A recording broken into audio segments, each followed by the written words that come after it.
A paz do Senhor, meus amados irmãos. Para mim é uma grande honra poder estar falando com os queridos. Eu queria saudar todos com a santa e gloriosa paz do nosso Senhor Jesus Cristo.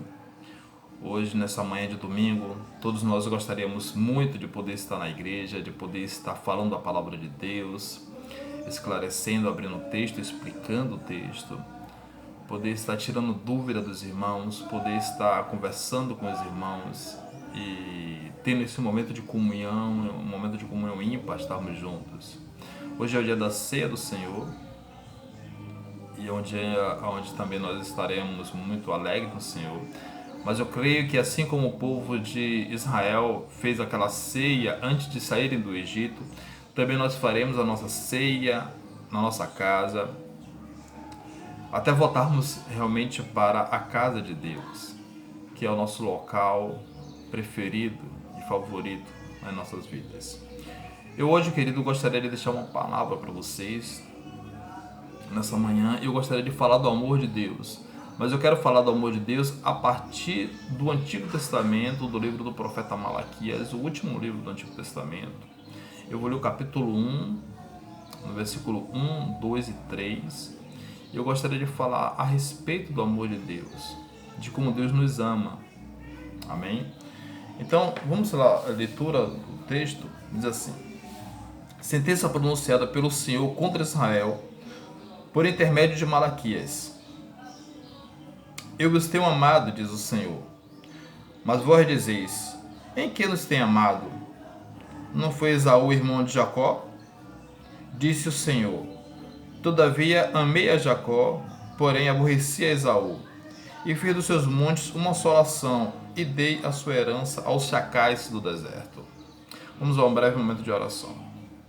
Santo e glorioso e soberano Deus, nós oramos a Ti, Pai, nesse momento, Pai, para que o Teu coração, Senhor Deus, esteja com o nosso coração, Pai, e a Tua mente nesse momento esteja na nossa mente, Senhor Deus, e a Tua boca, Pai, esteja na nossa boca, Senhor Deus, para que nós possamos falar, Pai, aquilo que convém a Tua sã doutrina, Senhor, que possamos interpretar esse texto, Pai, à luz do seu contexto, Senhor Deus, e trazer, Senhor Deus, alegria e conforto aos nossos corações.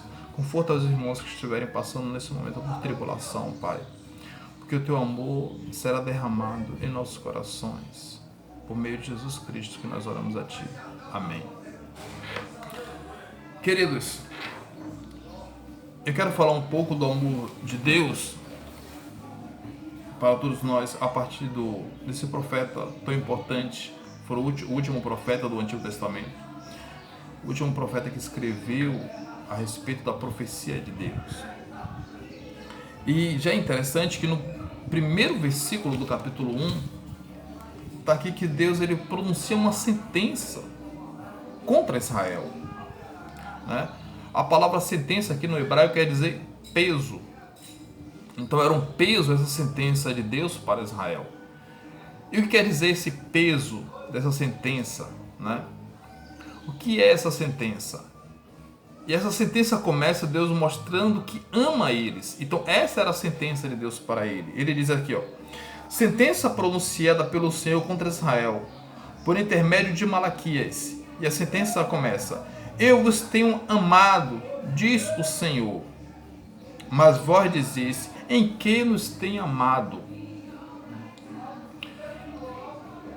O amor do Israel media o amor de Deus pelos bens que possuía. Se a nação estava em paz, prosperando, as pessoas estavam gozando de uma felicidade, de saúde, de paz, tranquilidade, significava que Deus, naquele momento ali, Deus estava amando eles. Se a nação ia mal, as coisas estavam ruins, como nesse momento aqui, onde esse texto ele foi escrito, o povo achava que Deus não estava amando eles. E Deus estava impondo algum castigo sobre eles. Mas Deus diz: eu vos tenho amado, diz o Senhor. E o amor de Deus não se media pelo bem que eles possuíam. O amor de Deus não se media pela prosperidade que eles possuíam, pelas propriedades que eles tinham. O amor de Deus não se media se a lavoura estava dando seus frutos, né? Se a pecuária estava indo bem. O amor de Deus se media por uma situação que é a situação mais importante que pode existir na vida do homem. O amor de Deus se media pela escolha soberana de Deus para aquela nação. Ele disse: eu vos tenho amado, diz o Senhor, mas vós dizes: em que nos tem amado? Senhor, eles estavam dizendo: Senhor, nós estamos passando por momentos difíceis na nossa vida. Nós não temos nem o que comer na nossa casa. Nós não estamos bem de saúde. Como o Senhor disse que nos ama, se o Senhor é todo poderoso, tem o controle no céu e na terra de todas as coisas, eu estou passando por um momento difícil como esse, como é que o Senhor diz que o Senhor nos ama se a minha situação não está boa? E Deus, ele aponta para a predestinação. Deus aponta para a escolha soberana dele. Ele diz assim, ele cita exemplo de Jacó e de Esaú. Ele fala: não foi Esaú irmão de Jacó? Deus faz uma pergunta. Ele: sim, foi irmão, ok. E Deus disse o Senhor: todavia amei a Jacó, porém me aborreci de Esaú. Deus aponta para a soberania eterna dele. Se nós olharmos para a história, Jacó foi uma péssima pessoa, fingido, falso, mentiroso. Ele não tinha nenhum mérito nele para Deus elegê-lo. Ele não tinha nenhuma qualificação, mas Deus falou assim: eu amei ele, e eu conduzi ele, eu escolhi ele. Na verdade, eu amei ele antes mesmo dele nascer. Eu já amava ele. Então Deus aponta para a sua soberania.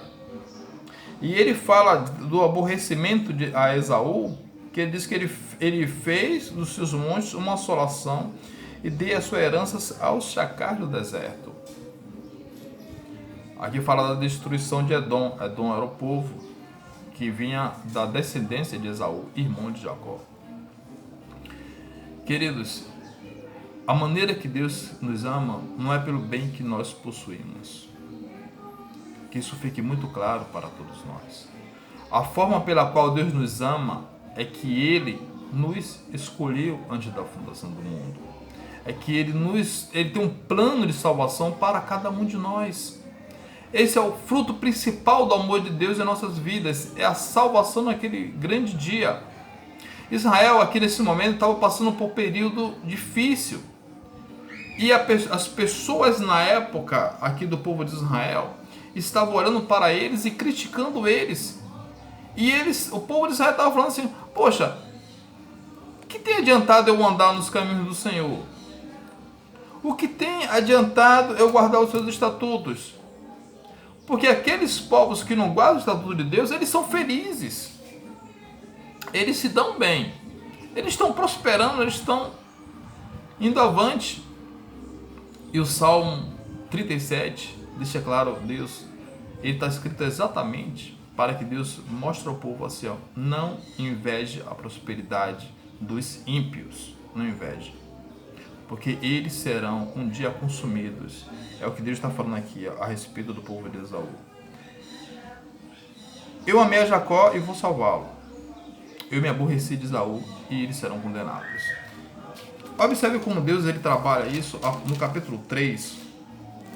Ele diz assim: Deus ele começa falando a respeito do questionamento do povo. Deus fala: as vossas palavras foram duras para mim, diz o Senhor. Mas vós dizeis: em que temos falado contra ti? Vós dizeis: inútil é servir a Deus. Que nos proveitou termos guardado os seus preceitos e andar de luto diante do Senhor dos Exércitos. Ora, pois, nós reputamos por felizes os soberbos. Também os que cometem impiedade prosperam. Sim, eles tentam o Senhor e escapam. Então, os que temiam o Senhor falavam uns aos outros. O Senhor atentava e ouvia.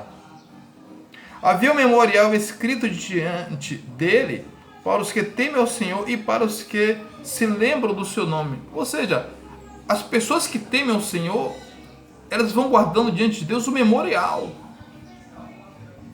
E naquele grande dia, Deus irá pegar todo aquele escrito, aquele memorial, que é daqueles povos que temem a Deus. E aí Deus ele vai salvar aquele povo. E aí ele escreve aqui o verso 17 do capítulo 3. Então serão para mim particular tesouro, naquele dia que prepararei, diz o Senhor dos Exércitos. Poupá-lo-eis como um homem poupa o seu filho que o serve. Então vereis outra vez a diferença entre o justo e o perverso, entre o que serve a Deus e o que não serve a Deus. Ora, queridos,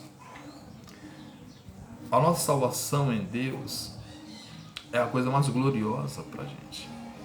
Enquanto os ímpios, eles zombam do povo de Deus, nos chamam de pobre, que nós não temos nada, que nós não temos herança, que nós não temos fortuna, que nós não prosperamos,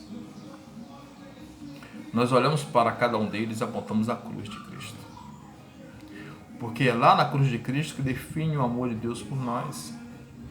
Lá em João, no capítulo 3, verso 16, diz assim, porque Deus ele amou o mundo, ou seja, aqueles que ele escolheu ao redor do mundo, ele amou o mundo de tal maneira que deu o seu Filho unigênito para que todos aqueles que nele crê não pereça, mas tenham a vida eterna.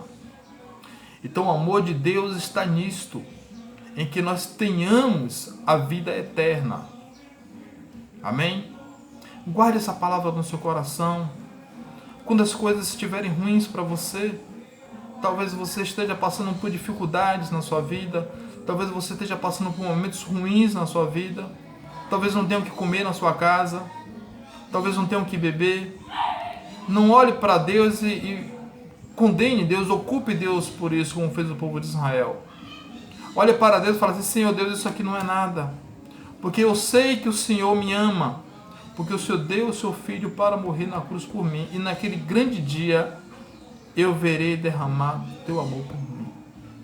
Amém, queridos? Que Deus abençoe vocês, que Deus abençoe o seu dia, que você faça uma santa ceia gloriosa na presença do nosso Deus, e que Ele possa cada vez mais ser o alvo do seu coração. Amém? Em nome de Jesus, que eu mando essa palavra ao seu coração. Confie em Deus e o mais Ele fará. Deus abençoe a todos vocês e dê um bom domingo na presença dEle. Amém.